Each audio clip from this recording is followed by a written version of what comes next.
Justice for Atul Subhash ಈ ರೀತಿಯ ಒಂದು ಘೋಷಣೆ ಸಡನ್ನಾಗಿ ಬಂದಿದ್ದರೆ ಯಾರಿದು ಅನ್ನೋ ಒಂದು ಪ್ರಶ್ನೆ ಬರ್ತಿತ್ತು. ಅದು ಯಾರೇ ಇರಬಹುದು, ಇಲ್ಲದಿರಬಹುದು, ಭಾಳ ಖ್ಯಾತನಾಮ ವ್ಯಕ್ತಿ ಅಲ್ಲದಿರ್ಬೋದು ಅವರು.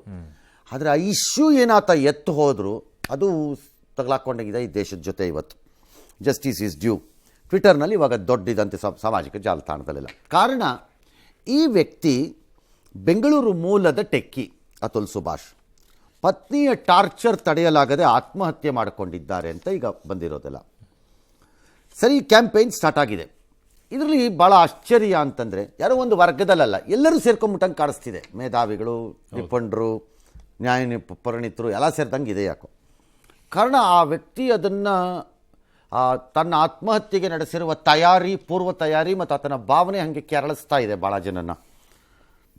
ಇದು ಹೊಸದಲ್ಲ. ಈ ವರದಕ್ಷಿಣೆ ಅಥವಾ ಪತಿಯ ಕಿರುಕುಳದ ವಿಚಾರದಲ್ಲಿ ಪತ್ನಿ ನ್ಯಾಯಾಲಯಕ್ಕೆ ಹೋಗೋದೇನು ಹೊಸದೇನಲ್ಲ ಕೇಸ್. ಬಟ್ ಈ ಪ್ರಕರಣದ ರೀತಿ ಆಗಿದೆ. ಭಾಳ ಕತೆಗಳು ಹೊಸದಿರಲ್ಲ, ಹಳೇದೇ ಇರುತ್ತೆ. ಬಟ್ ಆ ಕಥೆಯನ್ನು ಹೇಳುವ ರೀತಿ ಎಬ್ಬಿಸ್ಬಿಡುತ್ತೆ ಎಲ್ಲ ಜನನ ಮೇಲಕ್ಕೆ. ಹಾಗೆ ಆದಂಗೆ ಕಾಣಿಸ್ತಾ ಇದೆ. ಬೆಂಗಳೂರಿನ ಪ್ರತಿಷ್ಠಿತ ಸಾಫ್ಟ್ವೇರ್ ಕಂಪನಿನಲ್ಲಿ ನಿರ್ದೇಶಕರಾಗಿದ್ದ ಈ ವ್ಯಕ್ತಿ 34 ವರ್ಷ ಮತ್ತು ಡೆತ್ ನೋಟನ್ನು ಬರೆದಿದ್ದಾರೆ. ಯಾರೋ ನಿಖಿತಾ ಸಿಂಘಾನಿಯಾ ಯಾರನ್ನೋ ಮದುವೆ ಆಗಿದ್ದರು. ಮದುವೆ ಆದಮೇಲೆ ಏನೋ ತೊಂದರೆ ಆಯಿತು. ಇವತ್ತು ಪೊಲೀಸ್ನವ್ರು ಕೇಸ್ ಹಾಕ್ಬಿಟ್ಟಿದ್ದಾರೆ ಈ ವ್ಯಕ್ತಿ ಡೆತ್ ನೋಟ್ ಆಧಾರದಲ್ಲಿ. ಉತ್ತರ ಪ್ರದೇಶಕ್ಕೆ ಬೇರೆ ಹೋಗಿದ್ದಾರೆ ನಮ್ಮ ರಾಜ್ಯದವರು. ಅರೆಸ್ಟ್ ಮಾಡ್ತೀವಿ ಅಂತ ಆಗತ್ತೋ ಇಲ್ವೋ ನನಗೆ ಗೊತ್ತಿಲ್ಲ, ಯಾಕಂದರೆ ಅವ್ರು ಇನ್ನೂ ಪ್ರತಿಕ್ರಿಯೆ ಕೊಟ್ಟಿಲ್ಲ. ನಡೆದಿರೋದು ಹೀಗೆ. ಈ ಪ್ರಕರಣದಲ್ಲಿ 19ರಲ್ಲಿ ಅವ್ರು ಮದುವೆ ಆಗ್ತಾರೆ. UP ಮೂಲದ ವ್ಯಕ್ತಿ ಇದು, ಈ ಆತ್ಮಹತ್ಯೆ ಮಾಡಿಕೊಂಡಿರುವ ವ್ಯಕ್ತಿ.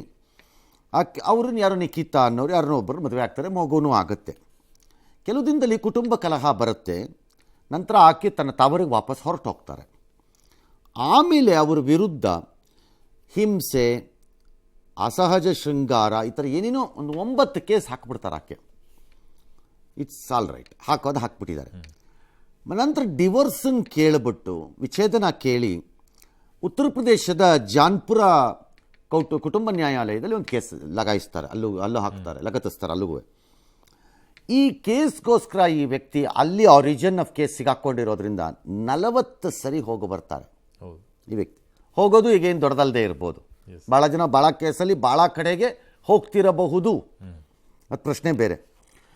ಬಟ್ ಪ್ರತಿ ಬಾರಿ ಹೋದಾಗಲೂ ಆಕೆ ಕಡೆಯಿಂದ ಹೊಸ ಬೇಡಿಕೆಗಳು ಬರ್ತಾ ಇದ್ವು ಅನ್ನೋದು ಆತನ ಈಗ ಡೆತ್ ನೋಟಲ್ಲಿ ಬರ್ತಿರೋದು, ಆತ ಹೇಳಿರುವ ರೀತಿ. ಅದು ಕೇಸ್ ವಾಪಸ್ ತೊಗೋಬೇಕು ಅಂದರೆ 3 ಕೋಟಿ, ಮಗನ ನೋಡಬೇಕು ಅಂದರೆ 30 ಲಕ್ಷ, ಹೀಗೆಲ್ಲ. ನಾನು ಮಾನಸಿಕವಾಗಿ ದೈಹಿಕವಾಗಿ ಜರ್ಜರಿತನಾಗಿ ಹೋಗಿದ್ದೀನಿ ಈ ವ್ಯಕ್ತಿ ಈ ವಿಚಾರದಲ್ಲಿ ಅಂತ. ಅದಕ್ಕಿಂತ ಇಂಪಾರ್ಟೆಂಟು ಆತ ತನ್ನ ಡೆತ್ ನೋಟಲ್ಲಿ ಹೇಳೋದು ಅಥವಾ ವಿಡಿಯೋಲ್ಲಿ ಹೇಳೋದು. ನಾನು ಇದನ್ನೆಲ್ಲ ನ್ಯಾಯಾಧೀಶರಿಗೂ ಹೇಳಿದೆ, ಅವರು ಕೇಳಿಸ್ಕೊಳ್ಳಿಲ್ಲ ಅದನ್ನು. ಅವರು ಅದನ್ನು ಭಾಳ ಕೇವಲವಾಗಿ ಸ್ವೀಕಾರ ಮಾಡಿಬಿಟ್ರು ಅಂತ ಅದನ್ನೇನೇನೋ ಒಂದಷ್ಟು ಪ್ರಸ್ತಾಪ ಮಾಡಿದ್ದಾರೆ. ಅದು ಸತ್ಯವೋ ಸುಳ್ಳೋ ಅನ್ನೋದು ನಾಳೆ ತನಿಖೆಯಲ್ಲಿ ಬರಬೇಕು. ಉದಾಹರಣೆಗೆ, ನಾನು ಪ್ರಸ್ತಾಪ ಮಾಡಿದೆ ಅವ್ರು ಹಿಂಗೆ ಮಾಡ್ತಿದ್ದಾರೆ ಅಂತ, ಅದೆಷ್ಟೋ ಜನ ಸೂಯಿಸೈಡ್ ಮಾಡ್ಕೋತಾರೆ, then why don't you commit suicide ಅಂತೆಲ್ಲ ಕೇಳಿಬಿಟ್ರು ನನ್ನವರು ಅಂತೆಲ್ಲ, ಆ ಥರ ಎಲ್ಲ ಅವ್ರು ಹೇಳಿದ್ದಾರೆ. We have no idea whether judges said it or not. That is a different issue. But ಅದನ್ನು ಆತ ಶೇರ್ ಮಾಡ್ತಾರೆ. ಆತ ಆತ್ಮಹತ್ಯೆಗೆ ಮುನ್ನ 24 ಪೇಜ್ ಒಂದು ಡೆತ್ ನೋಟ್ ಬರೆದು ಡಿಟೇಲಾಗಿ 90 ನಿಮಿಷದ ವಿಡಿಯೋ ಮಾಡಿ ಕಿರುಕುಳದೆಲ್ಲ ಮಾಹಿತಿ ಕೊಟ್ಟು, ನಾನು ದುಡಿದ ಹಣದಿಂದ ಈಕೆಯನ್ನು ಬಲಿಷ್ಠಗೊಳಿಸ್ತಾ ಇದ್ದೀನಿ, ನಾನು ಇದನ್ನು ಮಾಡ್ಕೊಂಡು ಹೋದ್ರೆ ಇಲ್ಲ ಆಗಲ್ಲ, ಇದು ನನ್ನನ್ನು ಮುಗಿಸ್ಕೊಂಡ್ಬಿಟ್ರೆ ಬೆಟರ್ ಇದು ಅಂತೇಳಿ ಆತ್ಮಹತ್ಯೆ ಮಾಡಿದ್ದೀನಿ ಅಂತೆಲ್ಲ ಹೇಳಿದ್ದಾರೆ. ಅದನ್ನು 14 ವರ್ಷದ ಮಗುಗೊಂದು ಗಿಫ್ಟ್ ಇದೆ, ಅದನ್ನು 14 ವರ್ಷ ಆದಮೇಲೆ ತೆಗೀರಿ ಅಂತ. 4 ವರ್ಷದ ಮಗುಗೋ ಏನೋ. ನನ್ನ ಮಗನ ತಂದೆ ತಾಯಿ ಹತ್ರ, ಆಕೆ ಹತ್ರ ಕೊಡಬೇಡಿ, ತಂದೆ ತಾಯಿ ಹತ್ರ ಕೊಡೋಕ್ಕೆ ಬರಲ್ಲ ಕಾನೂನಲ್ಲಿ, ಅದು ಡಿಫರೆಂಟ್. ಅದು ಕಿರುಕುಳ ನೀಡಿದವ್ರಿಗೆ ಶಿಕ್ಷೆ ಆಗೋವರೆಗೂ ನನ್ನ ಆಸ್ತಿ ವಿಸರ್ಜನೆ ಮಾಡಬೇಡಿ, ಹಾಗೆ ಇಡಬೇಕು ಅದನ್ನು. ಒಂದು ವೇಳೆ ಆಗದೇ ಇದ್ದರೆ ಇಷ್ಟೆಲ್ಲ ಸಾಕ್ಷ್ಯನ ಕೊಟ್ಟ ಮೇಲೆ ತೊಗೊಂಡು ಕೋರ್ಟ್ ಹತ್ರ ಚರಂಡಿಗೆ ಹಾಕಿ ಅದನ್ನು ಅಂತೆಲ್ಲ. ಆ ರೀತಿ ಏನಿದೆ ಅಂದರೆ ತಾನು ತನ್ನ ಜವಾಬ್ದಾರಿಗಳನ್ನೆಲ್ಲ ಬರ್ಕೊಂಡು ಒಂದು ಕಡೆ ಎಲ್ಲವನ್ನು ಒಂದೊಂದಾಗಿ ಪೂರೈಸ್ತಾ ಎಲ್ಲವನ್ನು ಅಲ್ಲಿ ಹೇಳಿ, ಕೀಲಿಡ್ತಾ ಇದ್ದೀನಿ, ಇದನ್ನ ಇಲ್ಲಿ ಮಾಡಿದ್ದೀನಿ, ಇವ್ರದ್ದು ಪೇಮೆಂಟ್ ಒಂದು ಬಾಕಿ ಇತ್ತು ಅದು ಕೊಟ್ಟಿದ್ದೀನಿ, ಅದು ಯಾವುದೋ ಒಂದು ID ಕಾರ್ಡ್ ವಾಪಸ್ ಕಳಿಸ್ಬೇಕು ಆಫೀಸ್ದು, ಅದು ಕಳಿಸ್ತಾ ಇದ್ದೀನಿ, ಈ ಥರ ಪ್ರತಿಯೊಂದನ್ನು ತಾನು ಮಾಡಿ, ಅಂದರೆ ನನ್ನ ಎಲ್ಲ ಕರ್ತವ್ಯಗಳನ್ನು ಪೂರೈಸಿದ್ದೇನೆ ಅಂದಮೇಲೆ ತನ್ನ ತಂದೆ ತಾಯಿ ಕ್ಷಮೆ ಕೇಳಿ ಆತ್ಮಹತ್ಯೆ ಮಾಡ್ಕೊಂಡಿರೋದು. ಅದು ಬಹು ಸಹಜವಾಗಿ ಕೆರಳಿಸಿದೆ ಬಹು ಜನರನ್ನು. ಕಾರಣ ಈ ವ್ಯಕ್ತಿ ಆತ್ಮಹತ್ಯೆ ಅಂತಲ್ಲ, ಒಂದು ಅದಕ್ಕೆ ಕಾರಣ ಈ ವರದಕ್ಷಿಣೆ ಮತ್ತು ಪತಿ ಕಿರುಕುಳದ ಪ್ರಕರಣಗಳನ್ನು ಆ ಕಾಯ್ದೆಯನ್ನು ಮಿಸ್ಯೂಸ್ ಮಾಡಲಾಗ್ತಾ ಇದೆಯಾ ಅನ್ನೋ ಪ್ರಶ್ನೆ ಎದ್ದುಬಿಟ್ಟಿದೆ ಈಗ. ಹಿಂದೆ ಹೈಕೋರ್ಟಲ್ಲೂ ಕೂಡ ಇದೇ ರೀತಿಯಾದಂಥ ಅಭಿಪ್ರಾಯವನ್ನು ಕೂಡ ಬಂದಿತ್ತು. ಅಲ್ಲ, ಬರುತ್ತೆ ಆ ಥರ ಅಭಿಪ್ರಾಯಗಳು. ಭಾಳ ಕೇಸ್ಗಳಲ್ಲಿ ಅದು ಮಿಸ್ಯೂಸ್ ಆಗಿದ್ದು ಉಂಟು ಅಂತ ಹೇಳ್ಬೋದು ನಾವು. ಎಲ್ಲದರಲ್ಲೂ ಆಗಿದೆ ಅಂತ ಹೇಳಲಿಕ್ಕಾಗಲ್ಲ. ಎಲ್ಲ ಕಾಯ್ದೆಗಳಿಗೂ ಪ್ರಯೋಜನ ಹೇಗಿದೆಯೋ ಹಾಗೆ ದುರುಪಯೋಗಕ್ಕೂ ಜಾಗ ಇರುತ್ತೆ. ಬಟ್ ಇದಕ್ಕೆಲ್ಲೂ ಸೊಲ್ಯೂಷನ್ ಅಂತೂ ಕಾಣಲ್ಲ. We don't know. Ultimately it has to come from ಜುಡಿಷಿಯರಿಯಿಂದಾನೇ ಬರಬೇಕು, ಅಥವಾ ಸರ್ಕಾರಗಳು ಈ ಕಾನೂನಿಗೆ ಯಾವ ರೀತಿಯ ಪ್ರೊಟೆಕ್ಷನ್ಗಳನ್ನು ತರಬಹುದು ಅಂತ ನೋಡಬೇಕು ಮಿಸ್ಯೂಸಲ್ಲಿ. ಫಾರ್ ಎಕ್ಸಾಂಪಲ್, ಒಂದು ಸ್ಮಾಲ್ ಎಕ್ಸಾಂಪಲ್ ಕೊಡ್ತೀನಿ, ಇದು ಯಾವ ರೀತಿ ಎದ್ದೇಳಿಬಿಡುತ್ತೆ ಜನರ ಭಾವನೆ ಅನ್ನೋಕ್ಕೆ. ಅಮೆರಿಕದಲ್ಲಿ ಯುನೈಟೆಡ್ ಹೆಲ್ತ್ ಇನ್ಶೂರೆನ್ಸ್ ಕಂಪನಿಯ ಸಿಇಒನ ಅತ್ಯಂತ ಶ್ರೀಮಂತ ಕುಟುಂಬದಿಂದ ಬಂದ ಒಬ್ಬ ಹುಡುಗ, ಶ್ರೀಮಂತ ಕುಟುಂಬ ಆತ, ಅವನೇನು ಸಣ್ಣ ಪುಟ್ಟ ಕುಟುಂಬದಿಂದ ಬಂದಿಲ್ಲ ಅವನು, ಪ್ಲಸ್ ಐವಿ ಲೀಗ್ ಯೂನಿವರ್ಸಿಟಿಯಲ್ಲಿ ಓದಿ ಹೊರಕ್ಕೆ ಬಂದಿರೋಂಥ ಹುಡುಗ ಅದು. ಅವನು ನ್ಯೂಯಾರ್ಕ್ನಲ್ಲಿ ಪಾಯಿಂಟ್ ಬ್ಲ್ಯಾಂಕ್ ಗುಂಡಿಟ್ಕೊಳ್ತಾನೆ. ಯಾರು? ಯುನೈಟೆಡ್ ಹೆಲ್ತ್ ಇನ್ಶೂರೆನ್ಸ್ ಕಂಪನಿಯ ಸಿಇಒನ ಪಾಯಿಂಟ್ ಬ್ಲ್ಯಾಂಕ್ ಗುಂಡಿಟ್ಕೊಳ್ತಾನೆ. ಈಗ ಒಂದು 10 ದಿನದ ಕೆಳಗೆ, ವಾರದ ಕೆಳಗೆ, ನೆನ್ನೆನೋ ಅವನನ್ನು ಹಿಡಿದಿದ್ದಾರೆ.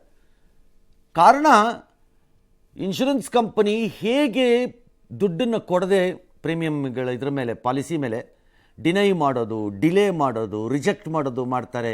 ಹೇಗೆ ಮಾಡ್ತಿದ್ದಾರೆ ಇವರು ಅಂತ ರೋಸಿನ ಮಾಡಿದ್ದೀನಿ ಅಂತ ಅವನದು ವಾದ.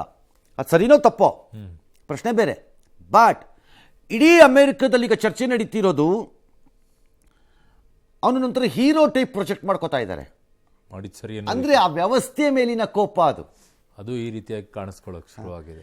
ಯಾವ ಲೆವೆಲ್ಗೆ ಹೊಟ್ಟೋಗಿದೆ ಅಂತಂದರೆ, ಅವನಿಗೆ ಅಪಿಯರ್ ಆಗ್ತಿರೋ ಲಾಯರ್ಗಳಿಗೆ ಫೀಸ್ ಕೊಡೋಕ್ಕೆ ನಾವು ರೆಡಿ ಅಂತ 100 ಜನ ಮೇಲ್ ಆಗ್ತಿದಾರಂತೆ. ನಾವು ಫೀಸ್ ಕೊಡ್ತೀವಿ ಅವನಿಗೆ ಅಂತ. ಈಗ ಅವನು ಬದುಕಿದ್ದಾನೆ, ಆ ಹುಡುಗನ ಅರೆಸ್ಟ್ ಮಾಡಿದ್ದಾರೆ. ಹಾಗಾಗಿ ಕೆಲವೊಮ್ಮೆ ಏನಾಗುತ್ತೆ, ಕೆಲವು ನಡವಳಿಕೆ ಅಥವಾ ಡಿಸಿಷನ್ಗಳು ಅವ್ರು ಮಾಡಿದ ತಪ್ಪು ಸರಿ ಅಂತ ಹೇಳಲಿಕ್ಕಾಗಲ್ಲ ಕಾನೂನು ಪ್ರಕಾರದಲ್ಲಿ. ಅಥವಾ ಧೈರ್ಯದ ವಿಚಾರ, ಯಾಕಂದ್ರೆ ನಾನು every suicide should be opposed ನನ್ನ ಪ್ರಕಾರದಲ್ಲಿ. ಐದರ್ ಯು ಶುಡ್ ಫೇಸ್ ಮಾಡೋಕ್ಕಾಗ್ತದೆ, ಮನುಷ್ಯ ಯಾಕಾಗಬೇಕು ಅಂತ ನನ್ನ ವಾದ. ಬಟ್ ಆ ವ್ಯವಸ್ಥೆಯಲ್ಲಿ ರೊಚ್ಚಿಗೆದ್ದಿರೋರು ಹೆಂಗೆ ತಿರುಗುತ್ತಾರೆ ಅನ್ನೋಕ್ಕೆ ಇದು ಒಂದು ಸಾಕ್ಷಿ. ನಾನು ಅಮೆರಿಕದ ಕತೆ ಹೇಳದಂಗೆ. S, okay. ಇನ್ನು ದೇಶಾದ್ಯಂತ ಅತುಲ್ ಮರಣದ ಬಗ್ಗೆ ಚರ್ಚೆ ಆಗ್ತಿರೋ ಹೊತ್ತಲ್ಲೇ ಪ್ರಕರಣವೊಂದರ ವಿಚಾರಣೆ ನಡೆಸಿದ ಸುಪ್ರೀಂ ಕೋರ್ಟ್ ವೈವಾಹಿಕ ಕಾಯ್ದೆಗಳ ದುರುಪಯೋಗದ ಬಗ್ಗೆ ಗಮನ ಸೆಳೆಯುವಂತ ವ್ಯಾಖ್ಯಾನವನ್ನ ಮಾಡಿದೆ. ಹೇಗೆ?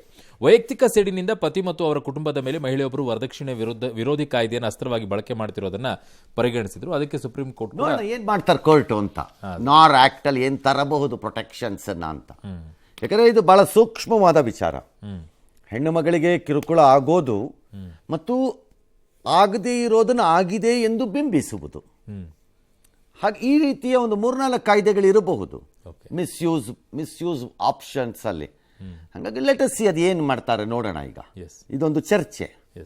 ಬಟ್ ಒಬ್ಬ ವ್ಯಕ್ತಿಯ ಸಾವಿನಿಂದಾಗಿ ಈ ಚರ್ಚೆ ನಮ್ಮ ದೇಶದಲ್ಲಿ ನಡೀಬೇಕಾಗಿದೆಯಲ್ಲ ಅನ್ನೋದು ನಮ್ಮ ದೌರ್ಭಾಗ್ಯ ಅಷ್ಟೇ, ಇನ್ನೇನೂ ಇಲ್ಲ ಅದರಲ್ಲಿ.